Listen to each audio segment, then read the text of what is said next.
Today, we're going to dig into something really powerful, these invisible scripts that kind of run our lives.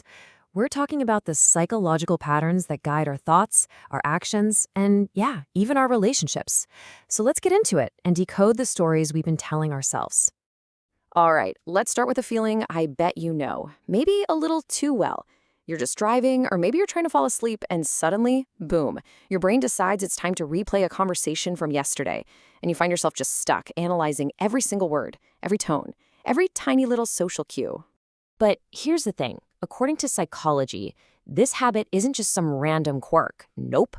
It's actually a signpost, and it's pointing to these much deeper mental patterns. You could almost think of them like scripts, written a long, long time ago that we just follow without even realizing it.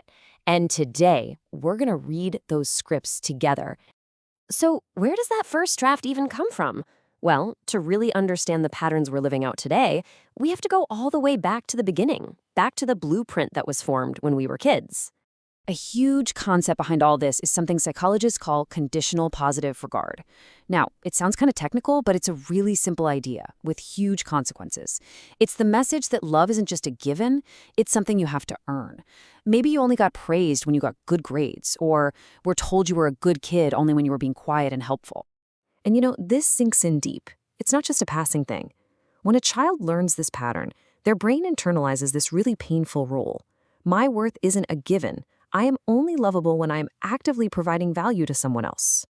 This often leads to what's known as the easy child adaptation. And this isn't just a personality trait. It's a full-on survival strategy. These kids become experts at sensing tension in a room and just instantly adjusting their behavior to keep everything stable. They learn to handle their problems all alone and to keep their needs small because they truly believe that being low maintenance is the key to being loved. And this is such a key point, right? What we often praise as maturity or independence in a child is a lot of the time just a learned pattern of emotional self-suppression. They're not emotionless, they've just become absolute pros at hiding their feelings so they don't feel like a burden. Okay, so that's the blueprint. But how does that old programming actually translate into the complex wiring of our minds today? Let's take a look at how those childhood scripts play out in our internal thought loops. And, if you have a highly active mind, your internal world can be, it can be an exhausting place to live. Research often shows it comes with a pretty heavy set of struggles. You're constantly overthinking everything, you might feel misunderstood, and you're fighting this relentless perfectionism because you can always see how things could be better. This slide is actually a perfect way to visualize it. See, most people are operating on that daily focus track, what needs to get done today. But a highly active mind is often forced to run a parallel track, the abstract focus track, at the exact same time. So it's not just about getting the task done, it's about the purpose, the patterns, the flaws. And this constant dual awareness, it's a gift for sure, but man, is it also incredibly draining. But here's the cool thing. This kind of thinking, it's not just some fixed trait you're born with. It's actually a skill, something you can build. Psychology points to these key habits right here, like consciously pausing before you react, to let your logic catch up with your impulse, or treating moments of confusion not as failure, but as training for your brain. The goal isn't just to be smart, but to think more clearly.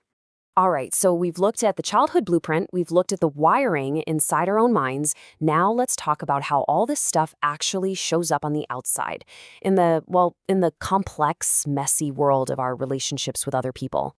I mean, you've probably heard someone say this, right? Heck, maybe you've even felt it yourself. I just hate people. It sounds so harsh, so final. But what's really going on behind that statement? Well, psychology suggests this is almost never about actual hate.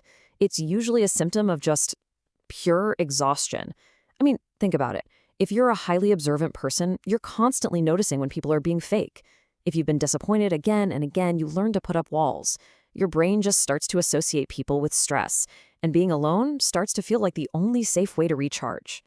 So here's another way to think about it, and this is so powerful. That statement, I hate people, isn't really an attack. It's often a defense. It's the sound of someone trying to build an emotional boundary where one has been crossed way too many times before. And look, sometimes a gentle boundary just doesn't cut it. Psychology gives us some really clear signs that a connection has become harmful. And it's never about just one bad argument. It's about a consistent pattern. If you consistently leave your interactions feeling drained, small, and unheard, that's a huge sign that you might need to protect your own peace. This quote, man, it just says it all, doesn't it? Peace is more important than history. We often stay connected to people out of a sense of obligation or guilt or because of a shared past. But if a relationship is consistently costing you your mental health, it might be time to accept that your peace today is way more valuable than your history together.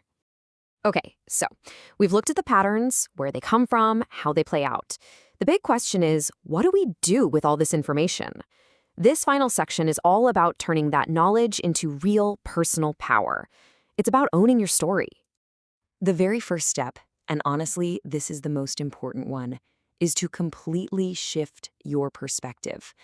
This whole process of understanding your scripts, your adaptations, your reactions, it is not about diagnosing what's wrong with you. No, it's about finally giving yourself some credit.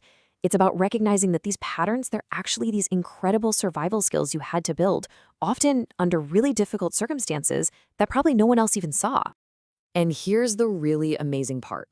Over time, these survival skills, they evolve into some really profound strengths. That need to manage chaos builds this incredible calmness under pressure. The need to read a room develops a powerful intuition. You learn to validate yourself because you couldn't rely on getting it from others. These are strengths that were literally forged in fire. And that right there, that leads us to the most important message of all. You are not broken. The things you may have spent years thinking were your flaws are actually evidence of your resilience. They are strengths that were built in silence, in struggle, and in moments that nobody saw. And that's the whole point, isn't it? Understanding your script doesn't trap you in it. It does the exact opposite. For the first time, maybe ever, this awareness gives you the power to choose, to decide which parts of the script still serve you and which parts you are finally ready to rewrite.